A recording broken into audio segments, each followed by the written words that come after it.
Last October, we had a big announcement. It was an announcement that I think was one of the most exciting in downstate Illinois. I can recall when people ask me around the state, they say, well, what's going on downstate by way of economic development? I said, you ought to come to Peoria. You ought to see what's going on down there. They're taking riverfront property, which has kind of fallen down over the years, old warehouses, and they've got a vision for creating one of the most exciting economic development projects in the state. And I wasn't blowing smoke. I believe it. And that's why when we came here to announce $10 million in Tiger grants for the city of Peoria to move forward in this warehouse district, I did it with an understanding and a determination that this was going to be the beginning of a great reality and a great economic rebirth. I still feel the same way. But I can tell you what happened last Saturday in the U.S. House of Representatives is disappointing. What they did in passing a House budget which eliminated all of the outstanding stimulus and Tiger grants is really going to just kill jobs all across the United States. And I asked the Congressional Research Service, has this ever been done before? They said, never once in our history have we done this. Promised to put the money into communities, into cities and counties and states for projects after national competition for the money, and then walk back and turn our back on it. That's exactly what has happened here. That is not really what is good for this country, and it's not what we need. We've got to invest in America to grow. That means investing in communities just like Peoria, making certain that we are building good communities in a responsible way, creating good paying local jobs. And of course, we're not going to pay for it all by government, nor should we. This is a private-public partnership that we're talking about that will ultimately develop this area, building new buildings, new opportunities, new businesses, new jobs in Peoria County. And we desperately need them. In the middle of a recession, you don't kill projects like this warehouse district development in Peoria, Illinois. You should be investing in these projects to put people to work. Do we need the jobs? Marty, what's the unemployment rate among construction trades? 30%. 30%. 30% for good paying jobs right here in the United States. And that's why we desperately need them. And those workers and the people that supply them with materials and the rest are going to be building up the economy around them. They're going to be buying goods and services, and folks are going to feel it in businesses all over this central Illinois region. So what lies ahead? Well, fortunately, this bill passed by the House of Representatives on a partisan vote isn't the end of the story. This matter is now going to come to the Senate, and we're going to work to change it. We don't have a lot of time. As a matter of fact, March 4th is when the so-called continuing resolution expires, and if we don't reach some kind of an agreement, the government can shut down. That's less than 2 weeks away. And this week, members of the House and Senate are back in their districts and states. So we'll only have a few days when we get back. Here's what we ought to do. We ought to focus on making certain that the remainder of this year, the 7 months that's left in the federal fiscal year, that we don't close down the government, that we fund the important functions of government. How can we ever explain to Social Security recipients in Peoria, in Springfield, in Chicago, or anywhere in America that they're either not going to get their checks or their checks are delayed because some politicians are arguing in Washington? That's exactly the wrong thing to have happen.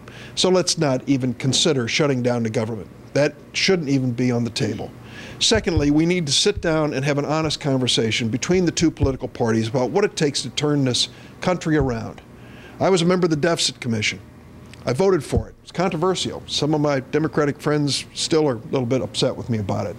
But that commission said, don't start cutting too deeply too soon. We still have too many people out of work in this country. 15 million people who are unemployed, another 10 million underemployed, or folks who've given up. You can't balance a budget with 15 million people out of work in America. So let's get people back to work and moving forward, and let's have a serious plan for dealing with the deficit. We need to cut spending. We need to live within our means, but we've got to get America and its working people back on their feet. And that's why this cut in this area is so disappointing to me. We're not giving up. I'm going to work in the Senate to restore these funds so that we can move forward.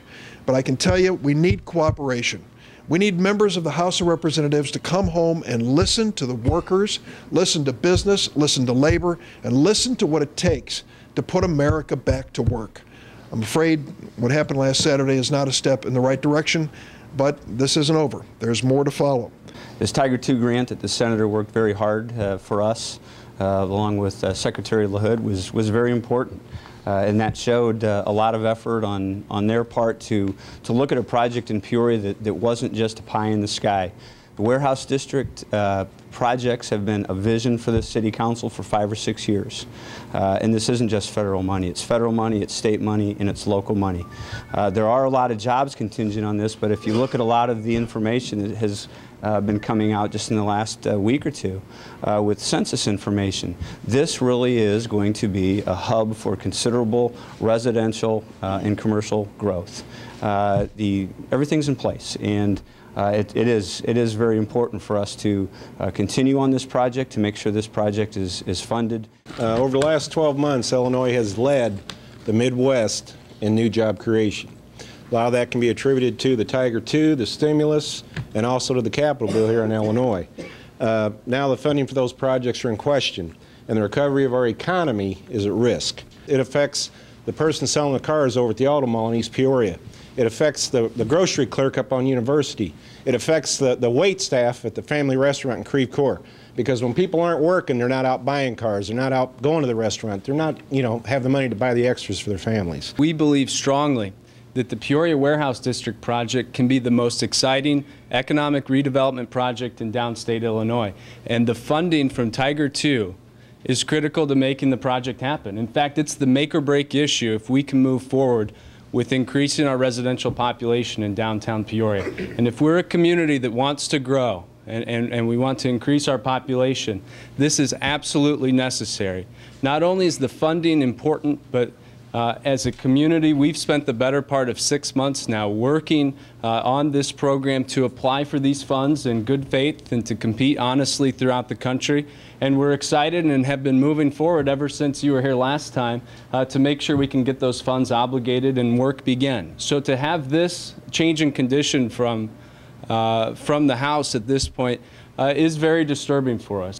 I mean, when it gets right down to it, we can deal with the challenge of this deficit as hard as it is, but we have got to have the wisdom to show at least a determination to pick priorities.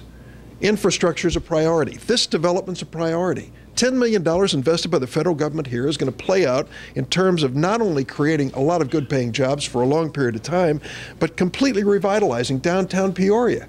Is it worth the investment? Of course it is. And I hope that the congressmen and others who voted the other way will reflect on that. And I hope that they'll back off of this determination that we're going to make all these cuts immediately. This is the wrong time, the wrong moment in our economy to do this.